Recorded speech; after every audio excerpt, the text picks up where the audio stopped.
Hello, and welcome to episode 34 of the Healing Vibrations broadcast, where we're aiming to change the perspective of illness to see if we can really see it as a gift.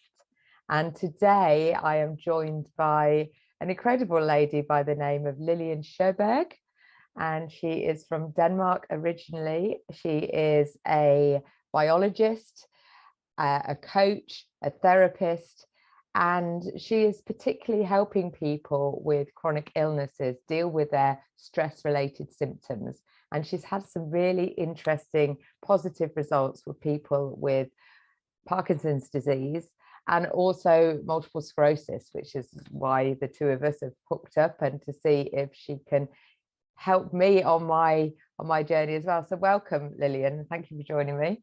Thank you for being here.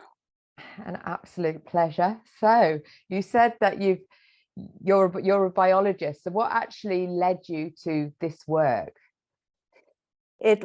During my life, I've noticed strange sentences, dilemmas. What can you call it? For example, my husband got a cancer disease when we were 30 years old, and we were told that it was a disease that mainly, can we call it, attacked clever people with a high level of education. And he is now a professor, so it fits very well on him. But being a biologist, it really put an imprint in me, because why the clever people, why the highly educated people? I didn't get that, because we learn about genes and coincidence and accidents. We never learn that disease are connected to thinking, your intelligence level. So it sort of was the first seed that was planted, and along my way I collected more of these, and then I became a coach and therapist. And there was one of the teachers that said that he had heard a story about a man with sclerosis that had helped himself from sitting in a wheelchair to walking again. And it was the same feeling again, that it should not be possible at all. And I got so curious that when the words sort of allowed me to it, because I was picked up out of my corporate job due to a brain concussion, I made my own small experiment where I found 4 people with different chronic diseases: a man with sclerosis, a man with Parkinson, a woman with burning mouth syndrome, and a man with severe PTSD.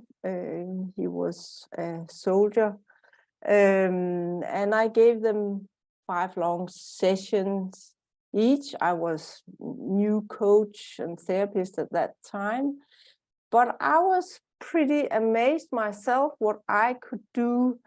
I could not heal anything in 5 sessions, but I thought, what's the smallest thing I can help these guys with? And every one of them got some sort of result where I thought, that shouldn't be possible if it was this devastating disease where you only could get worse and worse. And I start puzzling with this, search on the internet for articles, survivor stories, and videos, web pages.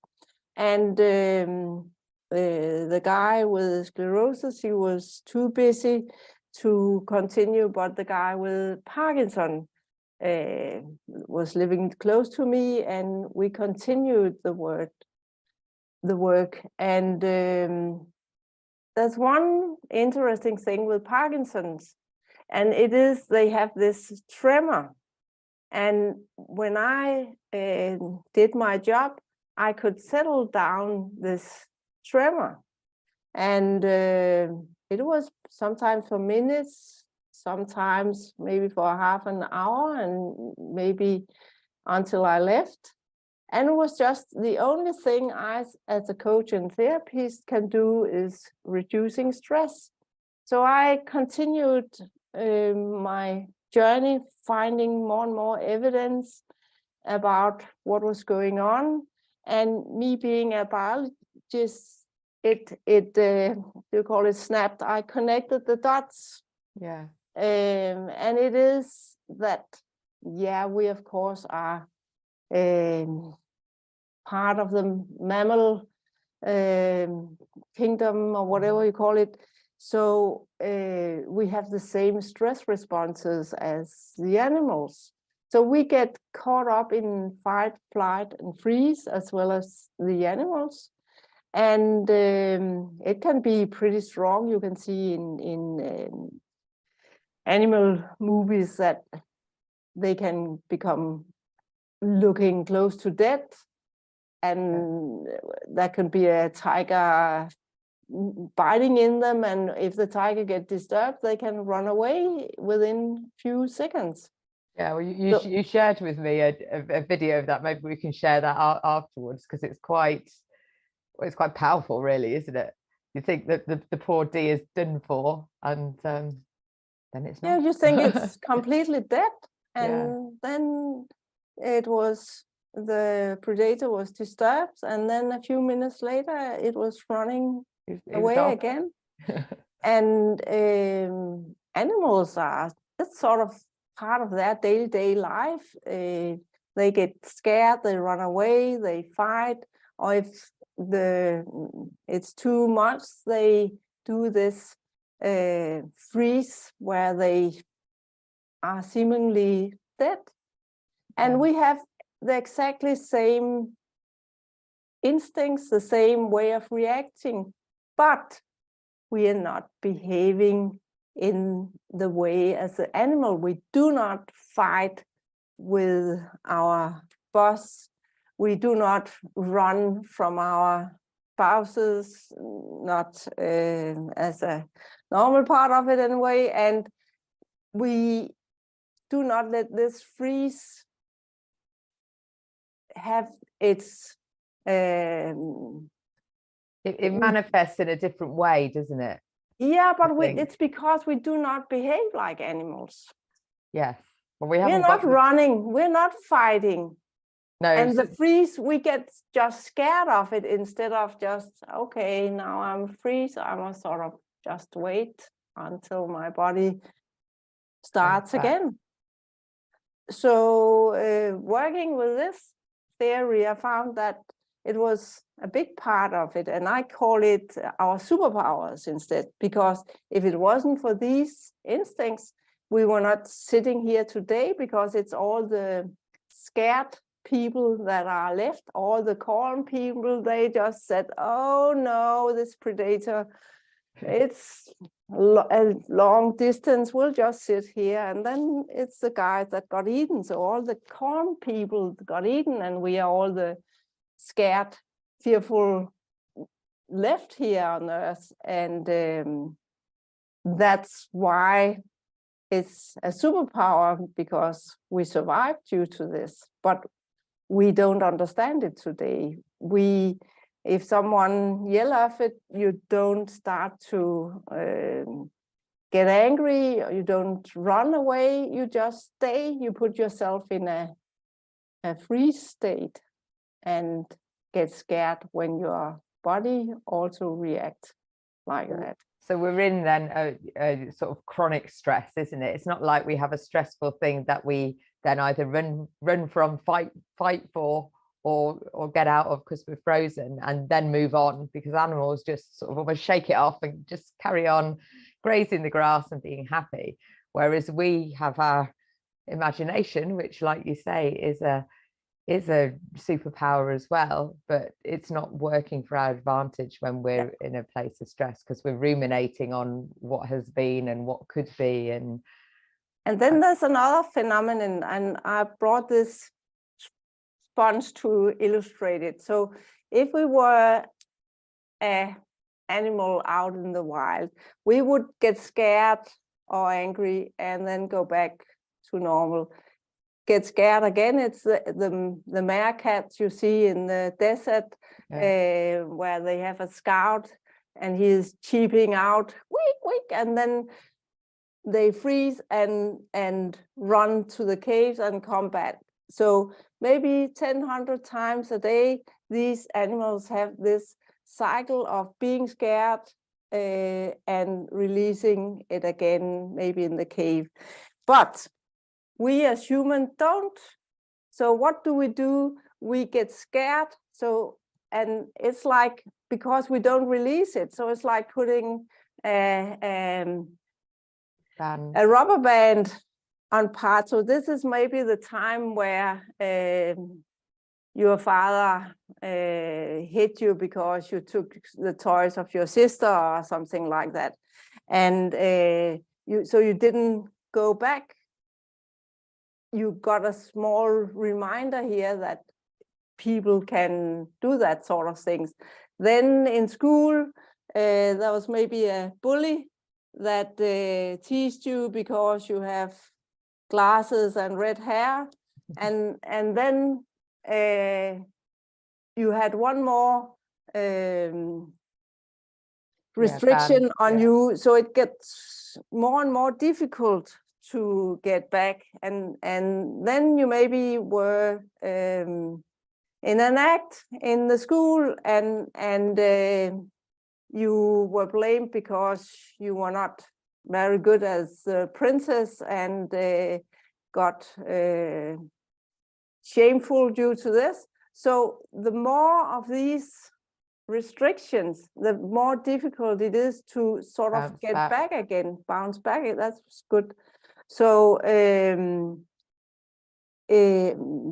people, if it's big incidents, if it's accidents, if it's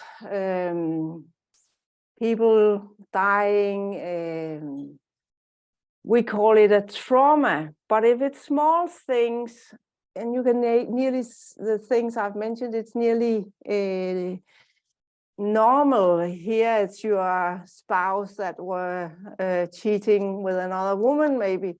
So we don't call them traumas, but it have a big impact on us regardless. So I call it body memories, and you can even look it up in articles. The science are finding out this. So we end up, depending on how lucky and unlucky your life unfold, with a lot of these restrictions. Maybe it's here 4, maybe it's 10, maybe it's 100. And your life gets more and more difficult. And then in the end, we call it a disease. Right. So that's what you think is the root cause, really, of a good chunk of our chronic illnesses?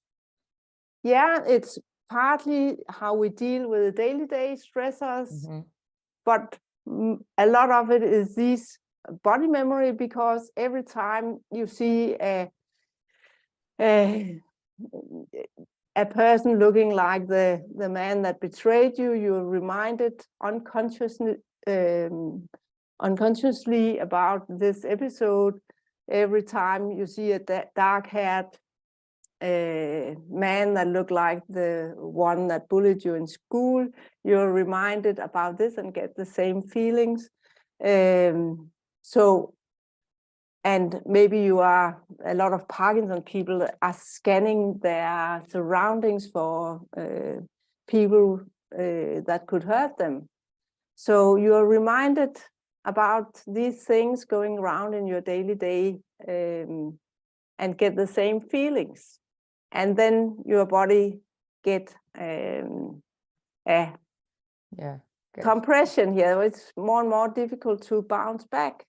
I've not worked with a lot of people with sclerosis, but they might have another type of stress than people with Parkinson, and it can be that they are very ambitious, that they put a lot of pressure upon themselves to do a job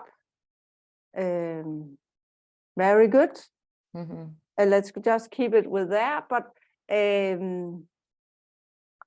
I found that was one of their body memories, that they put press.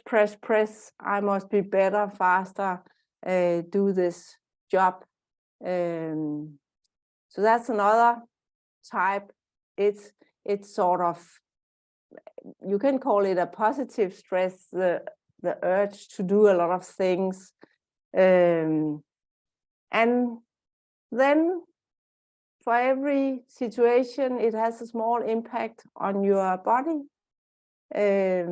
With these body memories making constraints to blood vessels, nerves, muscles.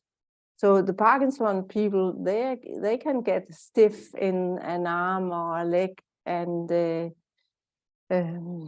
yeah. So what I help people is reducing stress in their here and now life, but it is also connecting with these old body memories and see if we can solve,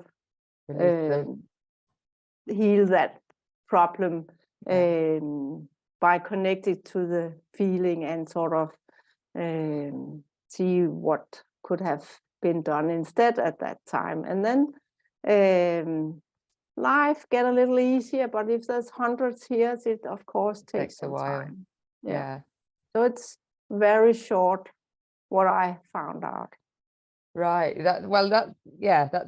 It's fascinating. It links into what I've learned as well with the reading, with regarding to what could be the cause, and there's not necessarily one size fits all for everybody, but this is certainly one of the things that I'd researched, and I'm no big researcher, so it's definitely out there. And so it's that idea of trauma, like you say, and trauma doesn't have to be a big, war-torn type thing. It can be quite it can be really small things. Yeah, but as a child or as a younger version of ourselves, we maybe didn't see it as that. And then think about sorry to interrupt, think about a 3-year-old girl meeting a dog 1 meter high. It's like us meeting an ice bear or something like that. Yeah. So even something as innocent as that, as going to look at some animals, could be a trauma.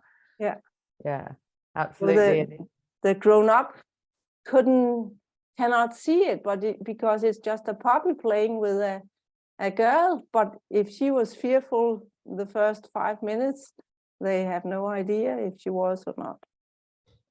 Oh my, Maya pigs just come out. Sorry. Yeah, and the other thing that you talk about as well is the emotions not being allowed to emotion.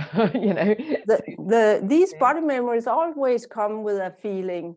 It can be fear, it can be jealousy, embarrassment, anger, shame, guilt, blame, all sort of feelings. So there's nearly always a feeling and a sort of constraints to a small area in your body. So blood and nerve supply is not passing like in most people. But it's but you found that the work that you're doing, is it quite long-winded, would you say, or does it feel quite long-winded, or does it depend on the person? It depends on the person, because if we're lucky and hit the right trauma, it can release quite a lot. But often people have a lot of small body memories. So I've helped one with only 3 traumas that hit into his Parkinson's symptoms. So that was fast to heal him, and he hasn't got a diagnosis anymore. Wow. But most people have maybe 50 or 100 traumas, and then it only lived a few percent of the symptoms every time. And that's why you probably won't notice when you have been one session at the therapist, because if you have 100, it's maybe 1% less symptom. And how can you feel that? Because the interesting things, all stress-related symptoms goes up and down during a day. So that's why I ask people to find out, how do you track your symptoms? How do you know if you become better or worse? Well, that's really interesting, because that's what I was going to mention, that because exactly that, we don't, when we go to the doctors and tell them about our condition, I don't think at any point, they might take blood tests, but I'm certainly not privy to the blood tests. It's not something that they sit and talk about with you. Oh yes, you've got this, you've got that. And at no point, and you and I did that together when we first started working together, how can I tell I was getting better? Because quite often when people start getting better, and unless it's a dramatic, oh my God, I can walk and jump, suddenly, if it's a slow thing, you tend to forget how bad you were. Yeah. You don't want to be, oh yes, now I can walk a bit easier, now I'm not in pain getting out of whatever it is. So what, it's finding something that we could use as a measurement. And we did standing on one leg, didn't we?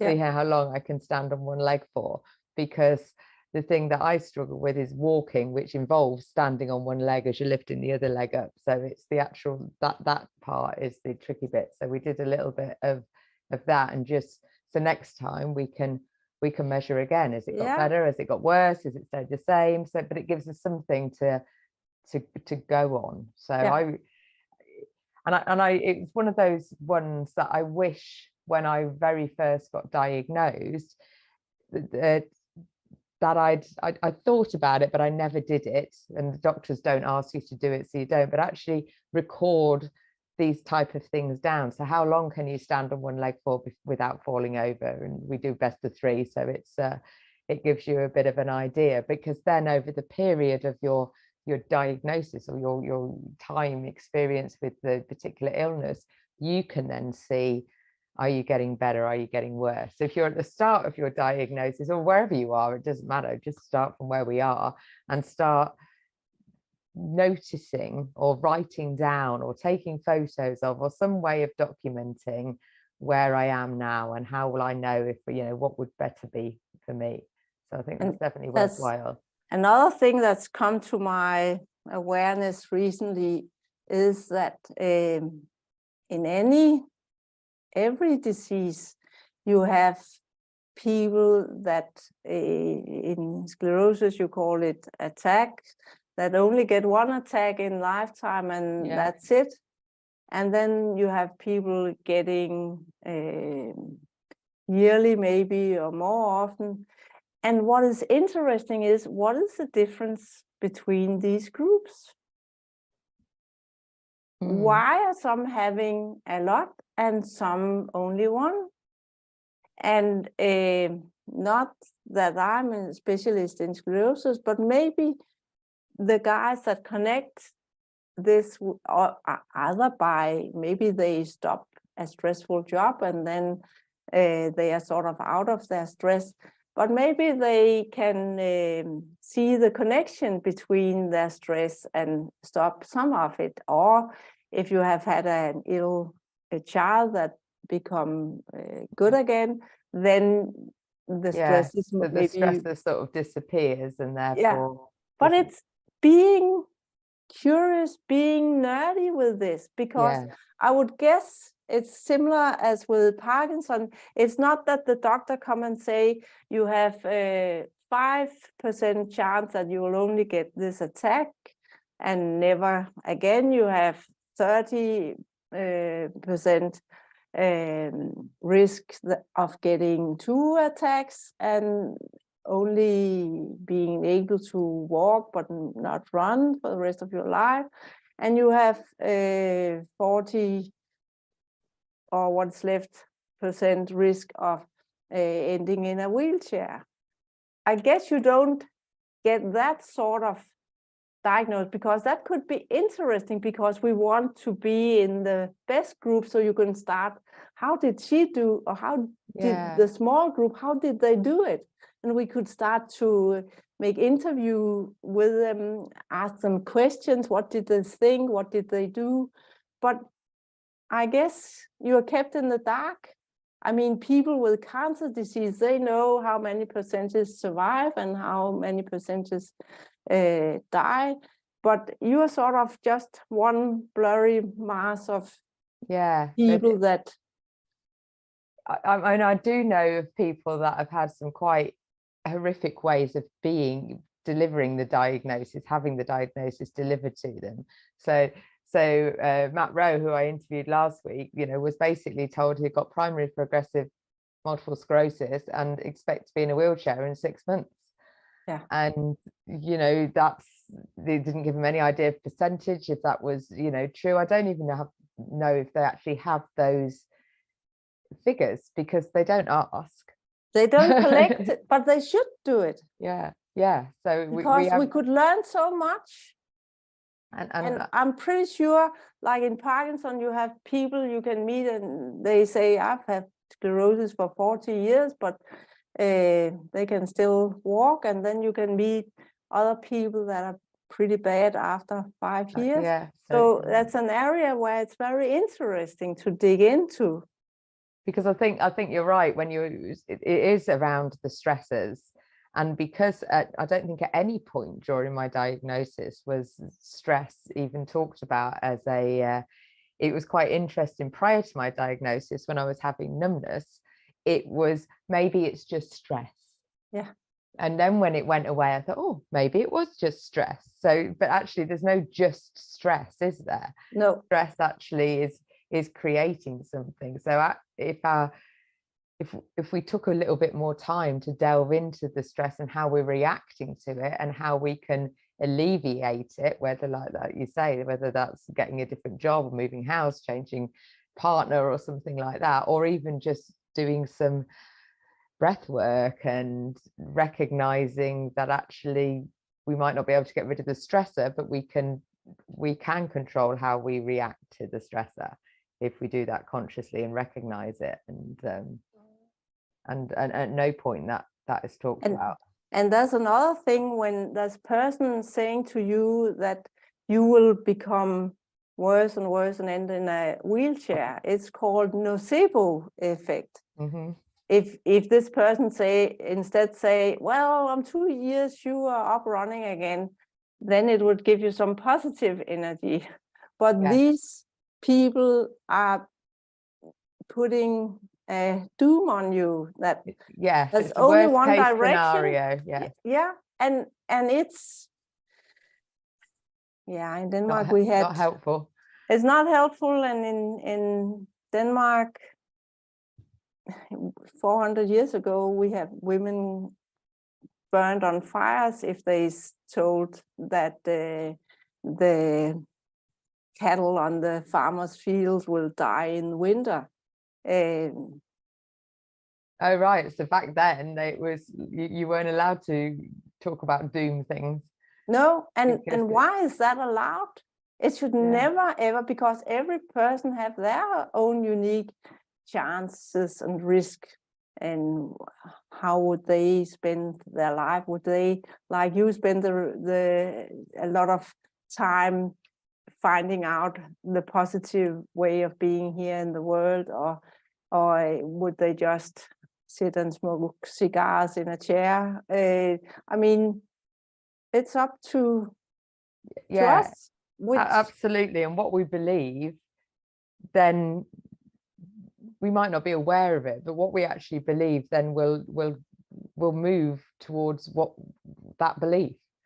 you know. So if we believe we're going to get more and more disabled, then that's what we'll become. Whereas if we actually believe that, oh, this is just a little blip in time, if I manage my stress and get healthy with my food and look after myself a bit better, actually it's possible to. Yeah. And at no point do the doctors say that. In fact, I was told there's nothing that I could do about it. Yeah, and that's not fair. No, and it's not okay. And it's not true either. It's like telling your children that you will never become anything in the big world here. Yeah. You will never earn money. You'll be the stupidest pupil in the class. Who would tell that to their child? You have to support with whatever is in the person. How can they work? How can we support them? Not take a hammer and put them down. No, exactly. And I do. The reason really where I'm coming from with this podcast and doing this sort of work is, wouldn't it be so much different if when we're given a diagnosis, it was given in a different way? Yes, to have doctors who know about the condition, who know about the brain, who know about the body that more than an ordinary person might do.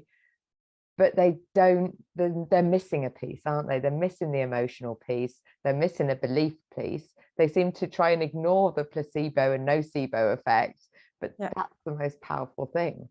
And they keep you in the dark with the missing numbers. How many? I would guess that, I've shown you a video with a Danish woman that haven't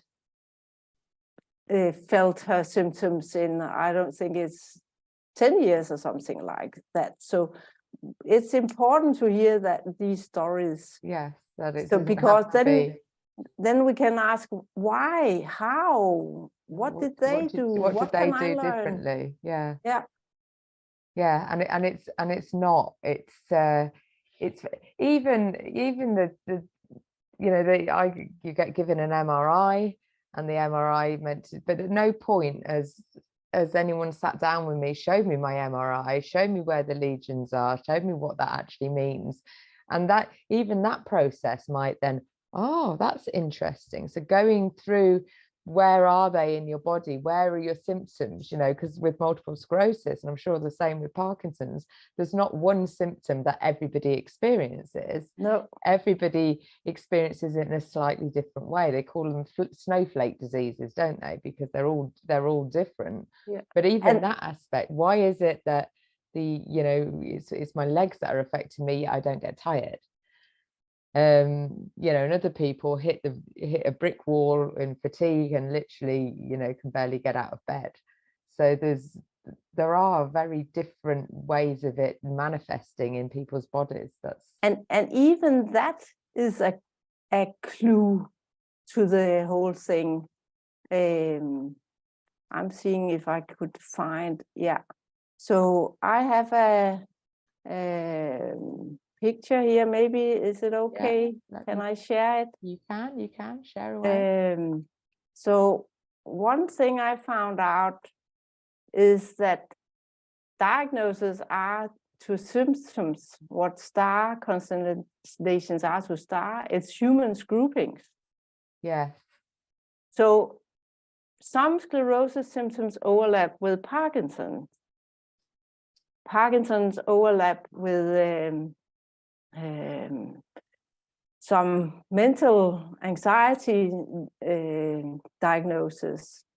So there's not such thing as a clear border between the diagnoses.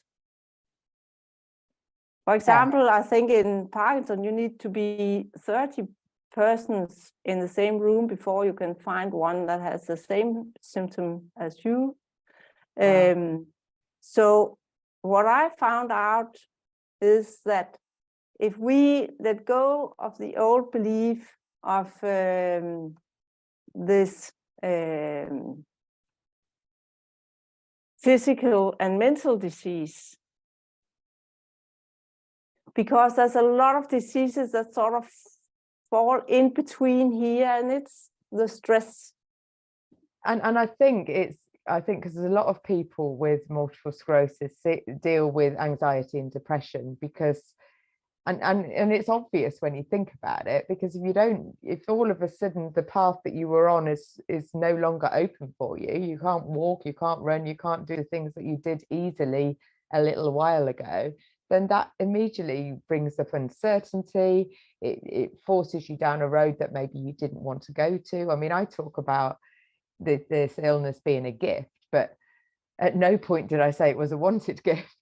And it's wrapped up in very ugly looking wrapping paper that we've got to sort of get through in order to see it. So it's not really surprising, is it, that the physical and mental and crossover. Most diseases, they sort of give the diagnosis, and if you afterward notice that you had got anxiety, they say it's coming after the disease. But if you look back, you'll probably see anxiety, pressure, and stress was there before diagnosis as well.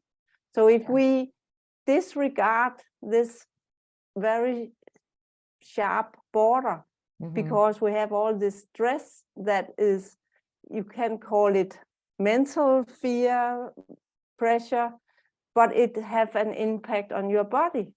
So I've made a proposal for a new grouping, and it's that we have the intruders, the virus, the germs, bacteria, where the doctors are so good in handling this. And we have the deficiencies where you can go to a doctor, take a blood test, and then find out you lack vitamin D and get some pills or an injection. But then, and we have the toxic, where it's very difficult to do a lot. If it's in your water or in you can change some of your food.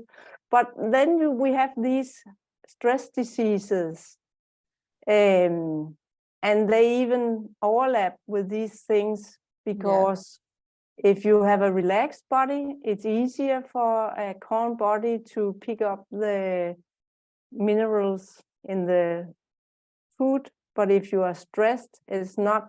If you're stressed, your body thinks there's a tiger after you that you should fight or run from.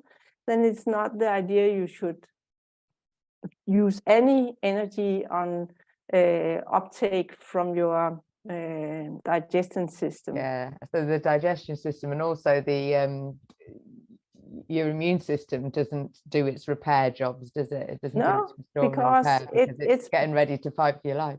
It's put on pause. And then we have these, we call them lifestyle disease, but we know that there's a lot of mental stuff in them. So they are overlapping the stress disease as well. And I guess even with pollution, it's easier to excrete a toxin if you are calm than if you're stressed, because everything is put on pause. So actually, when you think about it like that, everything really would benefit from you dealing with stresses, being able to dealing with stresses. And you can look up any symptom, any disease together with the word stress in both in English, and you will get an article or a web page about how these things are connected. So taking that serious is part of this. Definitely. So I suppose if anyone's going to take any one thing from this conversation, it's managing your stress is going to have a positive impact on whatever diagnosis or not diagnosis, even people of pre-diagnosis, or even people who haven't got any diagnosis or symptoms at the moment can still benefit from managing their stress and their body's reactions to stresses. I think all people are part of having this instinctual preparedness. But if you are about 40, you start feeling the physical symptoms more clearly. So it's, yeah, if you are having a stressful life, it's just a matter of time before it manifests in a symptom. But what I think is that most diseases are said that you have a core of symptoms, and then stress make it bigger. Mm-hmm. And I say, why not turn it around and be a little nerdy with your stress and come closer and closer to this core, and then we'll find out if it gets smaller or not. Yeah. But there's a lot of things you can do. So if someone's listening to this now and thinking, oh my goodness, yeah, I'm not dealing with my stress very well, is there a technique or something that you could share that works well, no matter what your stress? As we right now are caught in this, our whole hospital setup is that you go to the doctor and he advises you to go right or left on the physical or mental disease. It's the first is to get your head around that there is no such division. And yeah, I have made an online course with it took me 3 years to dig up all this knowledge and connect the dots. So I make a course, online course about how to change your mind and what to do. Cool. Because I found 4 strategies that people with chronic diseases use to get out again. So of course I would recommend people to take that course to what can we say, shuffle all the information you have put into your head and let all the pieces fall in a newer, better way where there's this division do not exist. Then things get so much easier. This is shifting your beliefs, isn't it? Really, shifting your beliefs about what is, and that's a big thing that I work with people on as well, because as soon as we mentioned it earlier, as soon as we can actually believe something is possible, then we start to feel better. It feels like a bit of stress is, lifted off immediately. If we're told when you get a diagnosis that actually, you can heal yourself, it is possible, then we just have to go, we have to make some adjustments, we have to do some digging, we have to learn about ourselves. It's not necessarily an easy process, but it's totally possible for anybody to do. And just think how many years you have struggled with one symptom that got worse. It took some years probably before you realize that there's something wrong here. Of course, it takes some time to unwind all the stressors in your life. Definitely. But it is possible. So I suppose if anyone takes anything away from this, it's just recognizing that actually it is possible. And there's people like Lilian out there who's helping people. There's people like myself out there who's helping people. And there's lots of other people, because people have found actually there's ways that are working, and you want to share it because it is possible for everybody. It is possible. And if you can find just one person in the earth that came, that got rid of their diagnosis or are left with no symptoms, you can also do it. You can do it, definitely. It will take time, maybe years, but it's always nice to become better. It is. And when I talk about the gift of illness, and I think that's the gift, isn't it? That's the gift.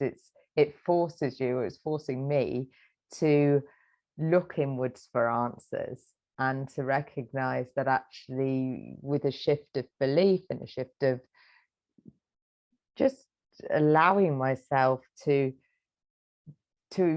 be more fluid with my emotions and allow emotions to come up and see what they feel like. Because I think sometimes we're so used to, oh, well, it's not good to be angry, we don't want to be sad, we don't want to be, you know, negative emotions, let's just push them down, we'll have a drink, we'll have a smoke, we'll watch telly, we'll, you know, spend too much money on whatever we spend money on. So we've all got our little crutches. It's not necessarily judging everybody, but it's this work then allows you to notice those crutches. Oh yeah, I'm reaching for a bit of chocolate now, what's that about then? Am I really, you know, what is it that I want that for? What is it that that this thing is coming up? And I think also when you're looking at health goals, and maybe you want to lose some weight, or maybe you want to get more energy, or whatever it is, then if you find yourself sabotaging yourself, yeah, I said I want to lose weight, but I'm eating chocolate and not going to the gym. So what's that all about? So this and that, this sort of work allows you to look a bit deeper and think, well, what is it that's stopping me doing the thing that I say I want? What is it that I really want? And take the small step instead of taking the big step. No, I cannot heal myself. No, you cannot. But what's the smallest thing you can do already today? Yes. Yeah, so it's that how do you eat an elephant? You know, one chunk at a time, one bite at a time, and it's the same thing, isn't it? How can you heal yourself? Well, one little step, and also by recognizing, you know, we said earlier about putting something in place, some sort of test that you can give yourself that really demonstrates, yes, how is it looking today? And then do the same thing either the next day or the next week, or whenever it feels right, that actually you're doing a comparison and seeing, is there a difference? And sometimes as well, and you mentioned this before we came on, the whole idea of keeping going even when things don't seem to be making any difference. Even all people have ups and downs. That's part of being a human, but coming out of your head, getting rid of all the beliefs that we have been taught our whole life. There's been a lot of times during history where even science have changed. You must tell me how much time we have left. Yeah, so we've got about 15 minutes left. So we'll close off in the next 5-10 minutes and then do a little. But exercise. Just one, remember 50-40 years ago where we were told that we mustn't swim before or after lunchtime because then we would die. And I remember standing and with all the other kids, and we couldn't move and looking at the watches, when can we go? But you know, that was actually a scientist that rejected that idea already in 1963, but it took 30-40 years before it came around the whole globe. And that's a lot of these examples. And quite often they don't get, you know, people take something like that as oh, this is the truth, so we won't do this, and then not look up at new ways of thinking or not heard the latest developments. And I suppose you can take it right back to the sort of 50s and 60s when they were suggesting that cigarettes were good for your health. And actually prescribe cigarettes, and you think now, oh my goodness. And if so we don't know, do we? If fat is good or bad, or coffee is good or bad, scientists they are just they're doing the best they can. But one thing, they are not digging into this, because who should fund it? Who should fund a solution that is based on therapists and coaches and guys that train you in Qigong or meditation? Who should fund that study? There's no money in it. Everything's funded by the pharmaceutical companies to prove or disprove their latest medication. So you would never, I guess, in this century, you won't get a proof, because I cannot afford $2 million to a study, and no private person can do it. So you have to. So all we can do is stuff like this, where we're actually talking about, actually, yes, we've got real evidence, you know, actual evidence right in front of you that you've helped people get from not being able to walk to walking. And that's, you know, that's a result. That's definitely steps in the right direction. And the more we know that actually that is possible, it just might take some time, but it might not. It might be much quicker than you think once you actually start on. And I think the intention, I'm learning a lot with my spiritual training about the intention that we bring to anything. And actually, if we intend, this is my intention, to learn what I need to learn in order to rebalance my body and to get well and to share what I'm doing with the world, because I just think it's essential, then and then we meet, you know, we connect randomly, the wonder of the internet, and we have a conversation, and and we move forward. Do yourself a favor and see if you can search for people that have become better with your symptoms or disease. I have posted one in Gina's group about a Danish lady with sclerosis. It was a pretty radical thing she did, but I mean, we can only learn, and then it's important to find your own way out of this, because as Gina told, you have different symptoms and different way into this disease. Yeah. So, and also, you know, this week is the disease symptom-free MS symposium that's going on, so it's a great time to listen to people, especially with multiple sclerosis, that have done that or are doing that. And it's wonderful that there's more and more of us connecting with this message that actually it is possible to heal yourself. So that's good thing about the recent 2 years of lockdowns and diseases, that a lot of people are thinking in alternative direction. So yeah, I can feel that as well. That's good. Definitely. So we'll end up with a little exercise, but you've got, I'm going to share the link. So it's a Hope Shortcut is your website. Oh yes. where you can connect and learn more about what Lilian is doing. And if you're part of the group, the Healing Vibrations Network, I am just started working with Lilian, and I am writing my experiences, and you know, so it's a real life experiment in the moment of what's going well, what's maybe not going well, and how that's moving us forward. So if you're interested in finding that, I'll put that in the guide section in the Healing Vibrations Network, so you can find out a little bit more about.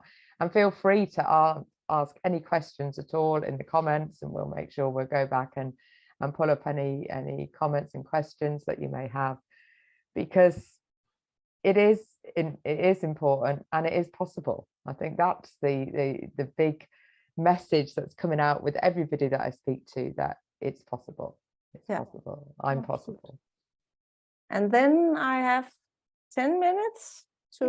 thereabouts, about 8 minutes actually. 8 minutes to make a small exercise, and it's just to make a little more aware of yourself and your body. So it's how I could start a session if it's the first time a person is having a therapy session. It could start something like this. Okay, thank you. So sit comfortable as possible. Take a couple of deep breaths and close your eyes. And now imagine that you are standing on a small road or path. And this is your fantasy. So you have got perfect legs and a perfect body. So just think maybe as you were when you were 10, 20, 30. You decide. And now you start walking. You start to walk towards a big building as is in the distance, and this building contains all your memories in your life, good and bad. But right now you are here, just walking one step after the other. You hear your shoes in the ground. You can hear what ground is made of, stone, grass, something else. Just hear the sound of your steps. And then you drag your attention to your legs and arms moving. You feel your clothes. Some place on your body the clothes is loose, and somewhere you can feel it's more tight.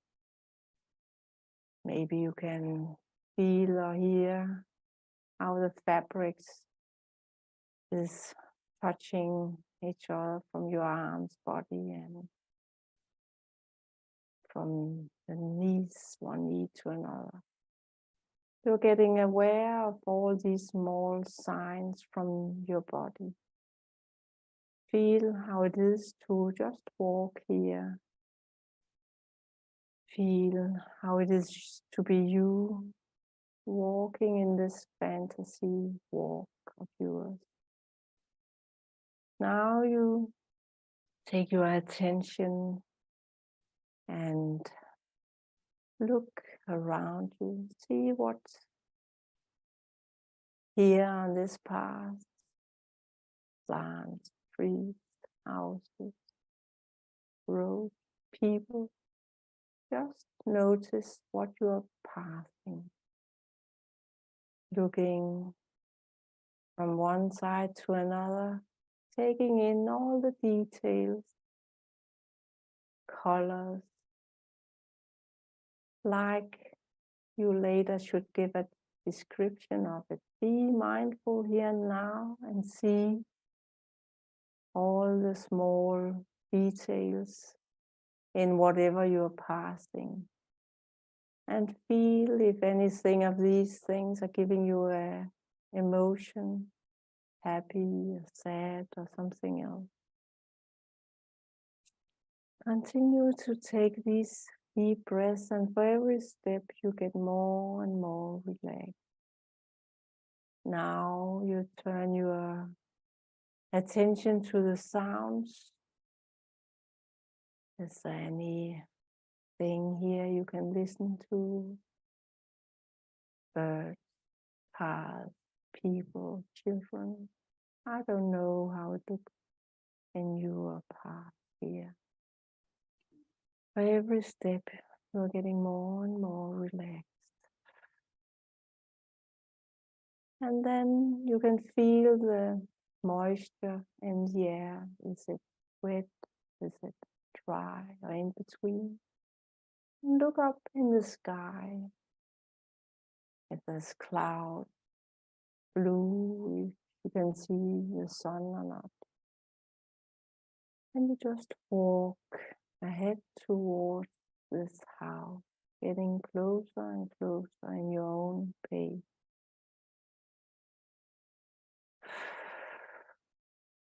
In this house, there are all memories from your life. And you can prepare yourself to revisit some of these. But today, we are just taking the trip towards this building, getting aware of what's going on outside ourselves or inside ourselves, using all our senses. We have so many senses in our clever body. Can feel if we are hungry or not, if we are thirsty or not, if we are dry, if we itches, if we've got a balance and we know where our arms and legs are in relation to each other. So just enjoy this walk. Take in deep breaths. Be mindful, because when you are 100% mindful, you are not stressed. You are calm and your body functions as good as it's possible. So doing an exercise like this, maybe before you go to sleep, or if there's something hectic going on in your life, it is one of many ways to calm you down. So right now, you can see the house, and you know that maybe you want to visit this house, but for today, we just dampen our step and stop up. Start as good as possible to move our toes and fingers and maybe arms. And in our own pace, prepare to wake up again. And maybe with the same mindfulness, look around in your room, see what is on the wall, see the details, and maybe remind yourself why you bought this picture, this vase, this figure. Maybe for the first time in months or weeks, see one of these things in a new light. See it, the shadow, and notice your feeling sitting here in this room with all your things around you. Everything is picked for a reason or kept for a reason. So with this, we'll come back again. Thank you. Yes, that was I sort of, yeah, that was nice. Thank you. This is something, yeah, that type of exercise is just takes you out. It took less than 10 minutes really to take you out of where you currently are and put you into a nice space where there's nothing, there's no pressures put on you. I think that's the trick of these type of mindful visualizations, isn't it? Yeah, and there's a lot of these visualizations, and feel free to use this or find another. It's, sitting here, take the time, deep breathing, and let your thoughts wander, noticing what's going on inside you. So I think for me, the biggest takeaway from this interview, so thank you, Lilian, is that one is we can heal ourselves, and actually stress is the biggest thing that we really want to deal with, and how we deal with that is totally within our control. And instead of thinking it's impossible, knowing that everyone have some stress in life, and don't think about the end, what will happen in the end. Just take the small steps that you can see here now to become less stressful. Yeah. Some of them are easy to deal with, some one you need help from a friend or a professional to deal with. But worth dealing with nonetheless. Yeah, definitely. Okay, well, thank you very much, Lilian. As I've said, I'll share the website is hopeshortcut.com. I will share the link below, so you can click in and see what Lilian's all about. And if you're interested in finding out how our work together develops, then come along to the group, the Healing Vibrations Network. And you've got a group around, what's the name of your group? Yeah, right now I'm